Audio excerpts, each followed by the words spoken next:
নমস্কার social media friend, PBC home ডেকোরের পক্ষ থেকে আরেকটি নতুন ভিডিও নিয়ে চলে এসেছি আপনাদের জন্য। আমাদের ভিডিও আপনাদের কেমন লাগছে কমেন্টে অবশ্যই জানাবেন।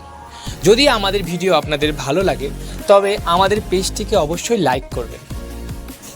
আজকে যে রুমটি আমরা দেখতে পাচ্ছি এইটি পুরো ডেকোরেট করা রয়েছে পিবিসি প্রোডাক্ট দিয়ে। পিবিসি মার্বেল শিট দিয়েই এই পুরো রুমটি ডেকোরেট করা রয়েছে। দেখুন কেমন শাইন করছে। আপনারাও যদি আপনাদের রুম এরকম করে ডেকোরেট করতে চান, আপনার স্বপ্নের বাড়িকে আরও সুন্দর করতে চান, তাহলে ভিডিওর স্ক্রিনে দেওয়া নাম্বারটিতে কল করুন এখনই। পৌঁছে যান আমাদের ঠিকানায়। আমাদের ঠিকানা বহরমপুর ৫৫ তলা।